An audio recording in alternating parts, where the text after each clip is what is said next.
আজকে আমাদের আলোচ্য বিষয় হচ্ছে ভ্যালু এডুকেশন কোর্সের অন্তর্গত ইউনিট 3 বুলেট 4, যেখানে কিনা value integration through art, drama, music and literature নিয়ে আলোচনা করা হয়েছে। এবার এই ভ্যালু ইন্টিগ্রেশন কি জিনিস বা ভ্যালু কি জিনিস? ভ্যালু হচ্ছে সেই সমস্ত জ্ঞান যেটা শুধুমাত্র এডুকেশন দিয়ে আমাদের লাইফে ইমপ্লিমেন্টেশন হয় না। বিভিন্ন রকম পারিপার্শ্বিক, সামাজিক, কালচারাল অ্যাসপেক্টের মধ্যে দিয়ে আমাদের মধ্যে যে ধরনের ডেভেলপমেন্টগুলো হয়ে থাকে, যেগুলো আমাদের মরাল ডেভেলপমেন্ট করে, ফিজিক্যাল ডেভেলপমেন্ট করে, কগনিটিভ ডেভেলপমেন্ট করে, সোশ্যাল লাইফ এনহ্যান্স করে, আমাদের ভ্যালুসকে ডেভেলপ করছে, আমাদের ক্যারেক্টারিস্টিক্সকে ডেভেলপ করছে, আমাদের রোলগুলোকে ডেভেলপ করছে, সেই সমস্ত জিনিসগুলো হচ্ছে আমাদের ভ্যালু। সেই ভ্যালু আমাদের লাইফে কিভাবে ইন্টিগ্রেট হচ্ছে বা কিভাবে ডেভেলপ হচ্ছে, সেই প্রসেসটা নিয়ে আমরা আজকে আলোচনা করব। তার মধ্যে স্পেসিফিক 4টে অংশ নিয়ে আমরা আলোচনা করব। একটা হচ্ছে মিউজিক, 2 হচ্ছে আর্ট, 3 হচ্ছে ড্রামা এবং 4 নম্বর হচ্ছে লিটারেচার। এবার অবজেক্টিভস কি আছে এই ভ্যালু এডুকেশনের? কেন ভ্যালু এডুকেশনটাকে আমরা শিখছি বা জানছি? তার প্রথম কারণ হচ্ছে আমাদের ক্যারেক্টার ডেভেলপমেন্ট। ক্যারেক্টার ডেভেলপমেন্ট বলতে কি হচ্ছে, আমাদের যে চারিত্রিক বৈশিষ্ট্য সেটা তো অটোমেটিক্যালি তৈরি হয় না, সেগুলো তৈরি হয় আমাদের সোশ্যাল এবং আমাদের আশেপাশের যে মানুষগুলো রয়েছে তাদের বিভিন্ন রকমের ইম্প্যাক্টের উপর। যেমন আমাদের মরাল বোধ, আমাদের অনেস্টি, আমাদের ইন্টিগ্রিটি, আমাদের এমপ্যাথি, আমাদের রেসপন্সিবিলিটি, এই সমস্তটা মিলে যখন আমাদের ক্যারেক্টার তৈরি হচ্ছে, সেটা তৈরি হয় আমাদের পারিপার্শ্বিক জিনিসগুলোর উপর ভিত্তি করে। তারপর কি তৈরি হয়? তারপর অবজেক্টিভ হচ্ছে পজিটিভ একটা রিলেশনশিপ। কি পজিটিভ রিলেশনশিপ আমাদের লাইফের মধ্যে থাকে? পজিটিভ রিলেশনশিপ বলতে আমাদের সাথে যে মানুষগুলো রয়েছেন, সেটা আমাদের পরিবারের সদস্য হোক বা আমাদের সমাজের বিভিন্ন মানুষ হোক, তাদের প্রতি আমাদের শ্রদ্ধা, সম্মান, ভালোবাসা, এমপ্যাথি, সিম্প্যাথি, তাদের প্রতি আমাদের টলারেন্স অ্যাবিলিটি, তাদের প্রতি আমাদের যে ধরনের বিহেভিয়ারাল চেঞ্জেস বা বিহেভিয়ারাল অ্যাক্টিভিটি, সেই সমস্তগুলো হচ্ছে আমাদের একটা রিলেশনশিপ, যেটাকে পজিটিভ ওয়েতে সবসময় একটা আউটকাম পাওয়ার জন্য সেই জায়গাটা হচ্ছে এই ভ্যালু এডুকেশনের একটা অংশ। তারপর কি আসছে? Responsible decision making. আমাদেরকে ছোট বড় বিভিন্ন রকমের রেসপন্সিবিলিটি নিতে হয় এবং বিভিন্ন রকমের ডিসিশনও মেক করতে হয়। বিভিন্ন সিচুয়েশন এমন অ্যারাইজ করে যেখানে গিয়ে আমাদেরকে ডিসিশন নিতে হয়। সেই জায়গাগুলোতে যাতে আমরা সঠিক ডিসিশন নিতে পারি, কোন সিচুয়েশনে কীরকম ভাবা উচিত, কী রেসপন্সিবিলিটি আমার থাকা উচিত, কী কী কাজ আমার করা উচিত, কীরকম বিহেভিয়ার আমার থাকা উচিত, এই জায়গাগুলো আমাদেরকে ভ্যালু এডুকেশন শেখায়। তারপর আসে সোশ্যাল রেসপন্সিবিলিটি। আমরা সমাজবদ্ধ জীব। সমাজে বাস করতে গেলে আমাদেরকে কিছু নিয়ম কানুন, আচার বিচার, আদব কায়দা, এগুলো মেনে চলতে হয় বা মানিয়ে চলতে হয়। সেই যে জিনিসগুলো, সেইটা হচ্ছে আমাদের এই ভ্যালু এডুকেশন আমাদেরকে শেখায়, যে কোন সিচুয়েশনে আমাদের কিরকম বিহেভ করার দরকার আছে বা কীরকম রেসপন্সিবিলিটি আমাদেরকে দেখানোর প্রয়োজন আছে। তারপরে আসে হলিস্টিক ডেভেলপমেন্ট। হলিস্টিক ডেভেলপমেন্ট বলতে একটা মানুষের সামগ্রিক যে বিকাশ, সেটাকে বোঝানো হয়। সেটা কীরকম? সেটা আমাদের ইন্টেলেকচুয়াল ডেভেলপমেন্ট, আমাদের ইমোশনাল ডেভেলপমেন্ট, আমাদের মরাল ডেভেলপমেন্ট, আমাদের স্পিরিচুয়াল ভ্যালু, আমাদের লার্নিং আউটকাম, সমস্ত কিছু মিলিয়ে হচ্ছে এই হলিস্টিক ডেভেলপমেন্ট। এরপর রয়েছে ইনার গ্রোথ। ইনার গ্রোথ কি? সময়ের সঙ্গে সঙ্গে প্রত্যেকের মধ্যে আমাদের এক ধরনের অ্যাওয়ারনেস আসে নিজেদের সম্পর্কে। আমি কেমন, আমার কেমন হওয়া উচিত, আমার কেমন ডিসিপ্লিন থাকা উচিত, আমার লাইফস্টাইল কেমন হওয়া উচিত, আমার এডুকেশনাল স্ট্রাকচার কেমন হওয়া উচিত, আমার ফিনান্সিয়াল গোল কি হবে, এই যে সমস্ত কিছু প্রত্যেকের ক্ষেত্রে কিন্তু আলাদা। এইটাই হচ্ছে আমাদের প্রত্যেকের জন্য এক একটা করে ইনার গ্রোথ। এছাড়াও আরও কতগুলো জিনিস আমাদের এই ভ্যালু এডুকেশন আমাদেরকে হেল্প করে শিখতে। সেটা যেমন আমাদের রেসপন্সিবিলিটিগুলো কি আছে, আমাদের অন্যের প্রতি যে kindness, empathy, self discipline, cooperation, honesty, এই সমস্ত জিনিসগুলো আমরা ভ্যালু এডুকেশনের মধ্যে দিয়ে শিখি। নেক্সট আমাদের যে স্লাইড, সেটা হচ্ছে কনসেপ্ট অফ ভ্যালু এডুকেশন। এই ভ্যালু এডুকেশনের যে কনসেপ্টটা, যে ভিত্তিটা, সেটাকে আমরা কতগুলো ভাগে ভাগ করে নিয়ে বুঝবো, তাহলে একটু বোঝাটা সহজ হবে। এটা 3টে ভাগে ভাগ করে বুঝবো। এক হচ্ছে মরাল ভ্যালু, 2 হচ্ছে সোশ্যাল ভ্যালু, 3 হচ্ছে কালচারাল ভ্যালু। মরাল ভ্যালু কি? আমাদের মধ্যে যে honesty, sympathy, empathy, patience, truthfulness, responsibility, love, compassion, brotherhood, এই যে সমস্ত জিনিসগুলো, এই যে ক্যারেক্টারিস্টিক্সগুলো আমাদের মধ্যে কাজ করে, এইটা কিন্তু আমাদের মধ্যে মরাল ভ্যালু। সোশ্যাল ভ্যালু কি?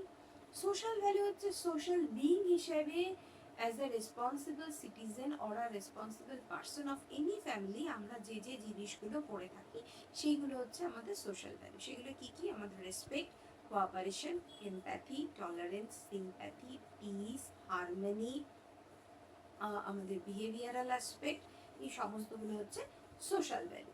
আর 3 নম্বর যেটা, সেইটা হচ্ছে আমাদের আজকের মূল আলোচ্য বিষয়, সেটা হচ্ছে কালচারাল ভ্যালু।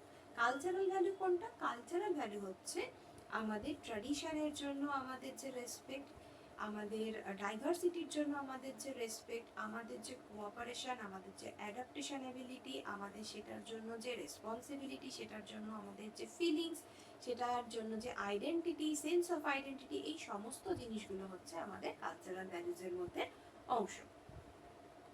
এইবার আসি কেন ভ্যালু এডুকেশনকে আমাদের এডুকেশনের পার্ট হিসেবে ইন্টিগ্রেট করছি।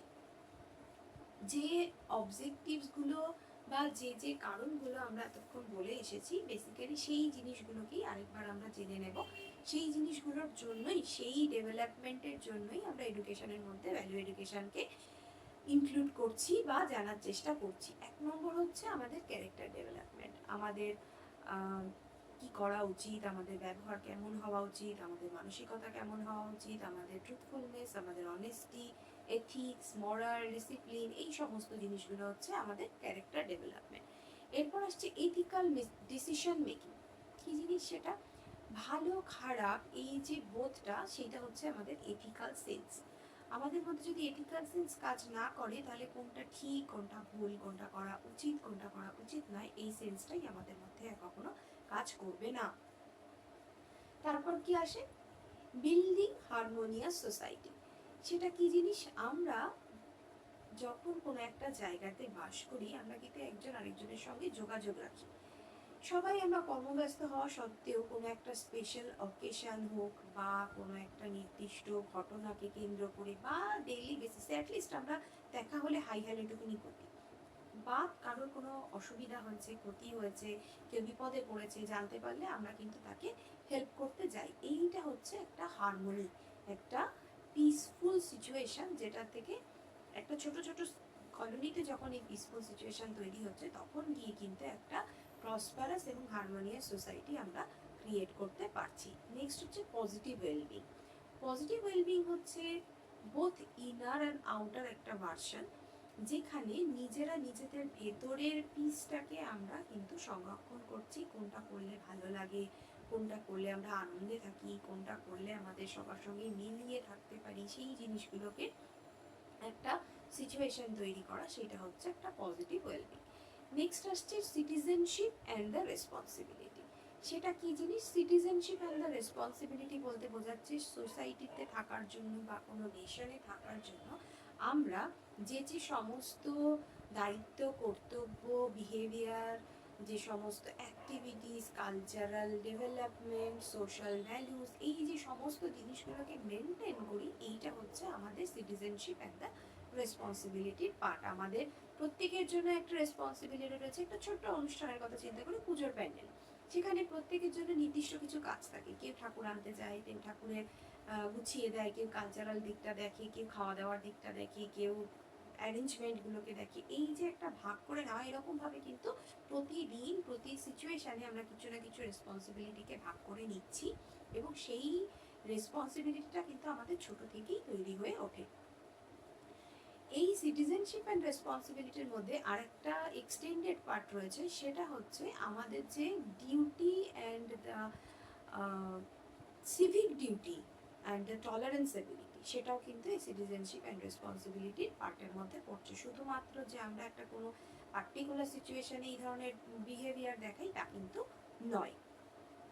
নেক্সট পার্টে আসা যাক, সেটা হচ্ছে role of art in value integration. এইটা হচ্ছে আমাদের আজকের আলোচনা যে মূল 4টে পার্ট, তার একটি অংশ, যেখানে আর্ট কি করে ভ্যালু ইন্টিগ্রেশনে হেল্প করছে সেই সম্পর্কে আমরা একটুখানি অল্প করে জানবো। 1 নম্বর হচ্ছে আর্ট আমাদেরকে প্রথম শেখায় নিজেদের যে মনের ভাব, সেটাকে প্রকাশ করা। প্রত্যেক শিল্পীর প্রত্যেক ফটোগ্রাফারের কিন্তু নিজস্ব একটা স্টাইল আছে, সেই স্টাইলটাই হচ্ছে তার ক্রিয়েটিভিটি, তার সেলফ এক্সপ্রেশন। সে তার মতন ভঙ্গি করে সে কিন্তু জিনিসগুলোকে ডেভেলপ করে বা সেই জিনিসগুলোকে সে কিন্তু এক্সপ্রেস করে। আর কি করছে? Appreciate beauty and diversity. শিল্পকলা মানেই হচ্ছে সেটা একটা খুব সৌন্দর্যপূর্ণ জিনিস।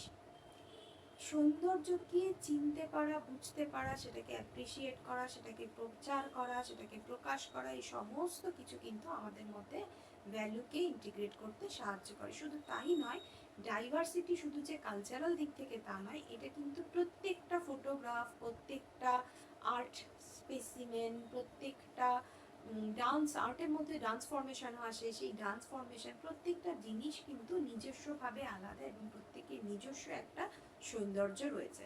আর কি করে? Promote patience and discipline.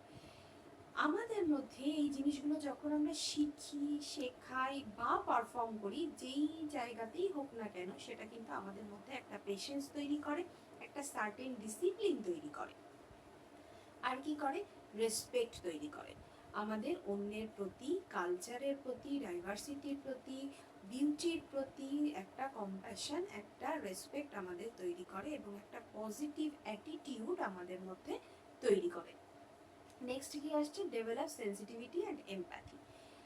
এই সমস্ত জিনিসগুলো যখন আমরা শিখি, শেখাই বা নারিশ করি, তখন আমাদের মধ্যে কিন্তু জিনিসগুলো সম্পর্কে একটা সেন্সিটিভ ফরমেশন তৈরি হয় এবং আমরা সেই জিনিসগুলোর প্রতি এমপ্যাথেটিক হই, অ্যাজ ওয়েল অ্যাজ আমরা আমাদের সোসাইটির প্রতি এমপ্যাথেটিক হই। এবং লাস্ট কি আসে? অ্যাওয়ারনেস তৈরি করে। কিসের জন্য অ্যাওয়ারনেস? আমাদের কালচারের প্রতি অ্যাওয়ারনেস, দ্যাট আর্টের প্রতি অ্যাওয়ারনেস, সোশ্যাল লাইফের প্রতি অ্যাওয়ারনেস, এনভায়রনমেন্টের প্রতি অ্যাওয়ারনেস। এই সমস্ত জিনিসগুলো কিন্তু আমাদের মধ্যে একজন কেয়ারিং রেসপন্সিবল সিটিজেন হিসেবে তৈরি হয়। নেক্সট স্লাইড বলছে role of drama. Role of drama কি জিনিস? রোল অফ ড্রামা হচ্ছে, এতক্ষণ আমরা একটা ফরমেশন নিয়ে ভেবে একটা রকম ভাবে বলছিলাম, এবার আরেকটা ফরমেশন নিয়ে আরেকটা রকম ভাবে ভাবি। ড্রামাকে নাওয়েডেজ আমরা দেখি সাধারণত সিনেম্যাটিক ওয়েতে। এখন আর ড্রামা হিসেবে খুব বেশি প্রচলন নেই, জিনিসটা প্রচলিত হয়ে আছে মুভি, সিনেমা বা নাওয়েডেজ ওয়েব সিরিজ। তো যে ফরমেশনেই হোক না কেন, একটা ভিজুয়াল কন্টিনিউয়াস আর্ট ফরমেশন, যেখানে কোনো একটা নির্দিষ্ট সিচুয়েশনকে একটা শর্ট স্প্যান অফ টাইমের মধ্যে দেখানো হয়, যেটা দিয়ে কোনো একটা সময়ে কোনো একটা ঘটনাকে রিপ্রেজেন্ট করা হয়। সেটা হিস্টোরিক হতে পারে, সেটা কোনো পার্টিকুলার অ্যাডভেঞ্চার হতে পারে, সেটা কোনো সিচুয়েশন হতে পারে, লাইফ নিয়ে হতে পারে, বিভিন্ন রকম জিনিস নিয়ে হতে পারে। এইবার সেটার মরাল বা এথিকের সঙ্গে কি সম্পর্ক? সম্পর্ক এটাই, সে যে জিনিসটাই রিপ্রেজেন্ট করছে সেটা কোনো একটা সোশ্যাল স্টেটাসকে বা সোশ্যাল কোনো একটা সিচুয়েশনকে সে ডিসক্রাইব করছে। তার মধ্যে কি থাকছে? তার মধ্যে থাকছে কোনো একটা এমন কোনো একটা সিচুয়েশন যে জায়গাতে আমরা সেই সিচুয়েশনের প্রতি আইদার সিম্প্যাথেটিক হব বা এমপ্যাথেটিক হব, বা আমরা সেই জায়গা থেকে কোনো একটা লেসন পাবো যে হ্যাঁ জিনিসটা ভালো নয় বা ভালো, দুটোর মধ্যে যে কোনো একটা, যেটা আমাদের ভ্যালুকে ইনক্রিজ করছে, আমাদের kindness, honesty, respect etcetera etcetera যেগুলো বলেছিলাম, সেই জিনিসগুলোকে ডেভেলপ করছে। আর কি করছে? জিনিসগুলো আমাদের মধ্যে এক ধরনের কোঅপারেশন বা কোলাবোরেশন, এই সিচুয়েশনটাকে ক্রিয়েট করছে। তারপর কি করছে? Develop critical thinking. আমাদেরকে সিচুয়েশনটা, আমরা মুভি দেখলে পরে দেখা যায় 2-3 দিন ধরে সেই সিচুয়েশনটা, যদি কোনো খুব মানে টাচি কোনো মুভি হয়, আমাদের মাথার মধ্যে চলতে থাকে। বা ড্রামা যেগুলো আমরা পড়েছি, লিটারেচারে পড়েছি, সেই যেটা আমাদের খুব পছন্দ হয়, সেই জিনিসটা কিন্তু আমাদের মাথার মধ্যে কোনো একটা ক্যারেক্টারকে আমরা নিজেদের লাইফের সাথে কানেক্ট করে, বা কোনো একটা ক্যারেক্টার যেটা আমাদের খুব পছন্দ হয়েছে সেটাকে কিন্তু আমরা বারবার করে রিপিট করতে থাকি নিজেদের। এটাকে এক ধরনের ক্রিটিক্যাল থিঙ্কিং, ঠিক করেছিল না ভুল করেছিল, ভালো বলেছিল না মন্দ বলেছিল, এই যে ধরনের জিনিসগুলো, এই জিনিসগুলো কিন্তু কন্টিনিউয়াস প্রসেসে চলতে থাকে। আর কি হয়? কমিউনিকেশন ইমপ্রুভমেন্ট হয়। ড্রামার মধ্যে দিয়ে বিভিন্ন রকম ভাষার প্রকাশ আমরা দেখতে পাই। যে ভাষাতেই দেখি না কেন, সেটা কখনো কলোকিয়াল ল্যাঙ্গুয়েজে, কখনো সেটা স্ট্যান্ডার্ড ল্যাঙ্গুয়েজে, কখনো জিনিসগুলোর মধ্যে খুব মানে ফর্ম্যাটিভ একটা জিনিস আছে, একটা ফর্মাল ওয়েতে আছে, কখনো সেটা ইনফর্মাল ওয়েতে আছে, সেটা কিন্তু আমাদের কমিউনিকেশনের গোটা সিস্টেমকে ইমপ্রুভমেন্ট করছে, যেটা আমাদের অবশ্যই মরাল ডেভেলপমেন্ট করে। আর লাস্ট কি আছে, রিয়েল লাইফের সঙ্গে এক ধরনের সম্পর্ক কিন্তু আমরা এই গোটা জিনিসটার মধ্যে দিয়ে খুঁজে পাই। নেক্সট স্লাইডে বলা হচ্ছে রোল অফ মিউজিক।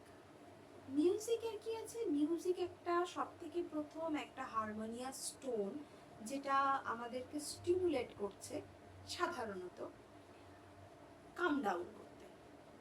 আমরা খুব ভালো মুডে থাকলে গান শুনি, খুব দুঃখী মুডে থাকলে গান শুনি, কোনো কারণ থাকলে গান শুনি, কোনো কারণ না থাকলেও গান শুনি। ম্যাক্সিমাম সবাই আমরা গান শুনতে কম বেশি ভালোবাসি। তার কারণ কি, গান শুনলে পরে আমাদের এক ধরনের মেন্টাল পিস তৈরি হয়।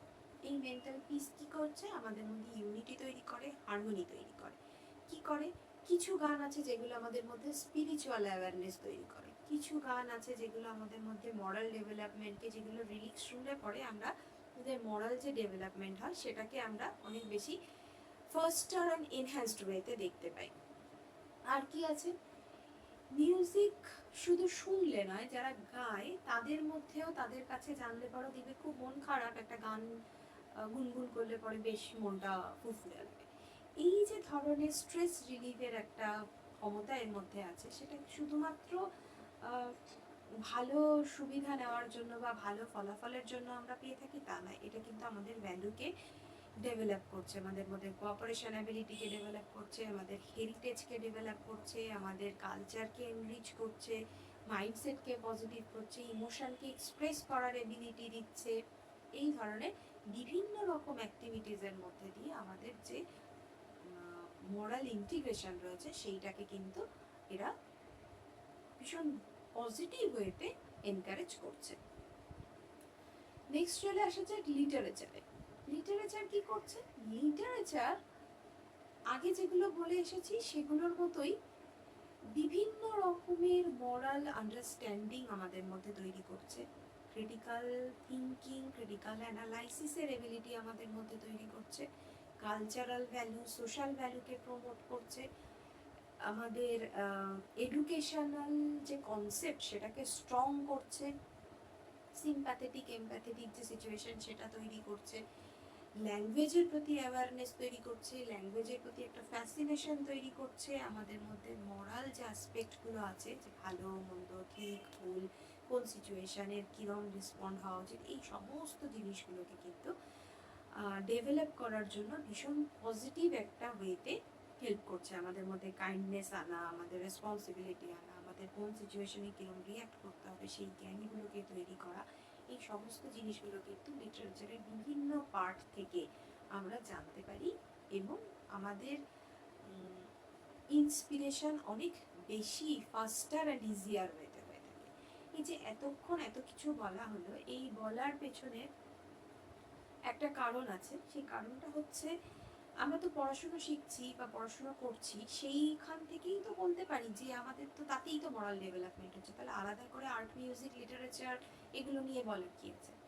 যখন আমরা কোনো জিনিস ট্র্যাডিশনাল ওয়েতে, একঘেয়েমি ওয়েতে শিখি, তখন সেই জিনিসগুলো আমাদের মনের মধ্যে যত বেশি ইম্প্যাক্ট ফেলে, আমাদের এই ধরনের কালচারাল বা এই ধরনের এন্টারটেইনিং জিনিসের মধ্যে দিয়ে যখন জিনিসগুলো আমরা শিখি, তখন জিনিসগুলোর ইম্প্যাক্ট আমাদের কাছে অনেক লং টার্ম এবং ইজিয়ার ভার্সনে হয়ে থাকে। এবারে এই স্লাইডের মধ্যে আমাদের জানার বিষয় হচ্ছে teaching strategies for value education. এতক্ষণ যে ভ্যালু এডুকেশন ইন্টিগ্রেশনের কথা বললাম, কি কি টিচিং স্ট্র্যাটেজিস ইউজ করলে এই জিনিসগুলো শেখানোটা সহজ হবে একটা শিশুকে বা বাচ্চাকে এন্টারটেইনিং ওয়েতে। এক নম্বর হতে পারে স্টোরি টেলিং, তারপর হতে পারে ডিসকাশন, হতে পারে বিভিন্ন ড্রামার একটা ছোট্ট পার্ট নিয়ে সেটা রোল প্লে করে, কোঅপারেটিভ লার্নিং, একসঙ্গে বসিয়ে দিলাম, একসঙ্গে গান করছে, একসঙ্গে ডান্স করছে, একসঙ্গে লিটারেচার করছে, এই ধরনের কোঅপারেটিভ লার্নিং। প্রজেক্ট বিভিন্ন রকমের দিতে পারি আমরা, বিভিন্ন রকম ড্রয়িং প্রজেক্ট হতে পারে, মিউজিক প্রজেক্ট হতে পারে, লিটারেচারের প্রজেক্ট হতে পারে। এই যে জিনিসগুলো, এই যে অ্যাক্টিভিটিসগুলো, এর মধ্যে দিয়ে শুধুমাত্র যে শিখছে জিনিসটা তা কিন্তু নয়। এই জিনিসগুলোর মধ্যে দিয়ে যেটা হচ্ছে সেটা হচ্ছে এদের মধ্যে কোঅপারেশন তৈরি হচ্ছে, এমপ্যাথি তৈরি হচ্ছে, কমিউনিকেশন স্কিল তৈরি হচ্ছে, একজনের সঙ্গে আরেকজনের কোঅপারেশন, রেসপেক্ট, ফিলিংস, এই জায়গাগুলো এদের মধ্যে কিন্তু নিজেদের মধ্যে অটোমেটিক্যালি বিল্ড হচ্ছে। এবার চলে আসা যাক এন্ড পার্টে। এতক্ষণ ধরে এত কিছু বলেছি, এত কিছু বলে এটাই আমরা বুঝতে পেরেছি যে through all this procedure like art, drama, music, literature, এই জিনিসগুলোতে যে এঙ্গেজমেন্টটা আমাদের মধ্যে তৈরি হয় সেই জিনিসগুলো কিন্তু আমাদের লাইফে একটা মিনিংফুল লার্নিং তৈরি করে, যেটা কিনা আমাদের ক্যারেক্টার বিল্ড করছে, আমাদের ওভারঅল ডেভেলপমেন্ট করছে এবং মোস্ট ইম্পর্টেন্টলি একটা পজিটিভ সোসাইটি তৈরি করতে ভীষণ রকমভাবে হেল্প করছে। Thank you so much everyone.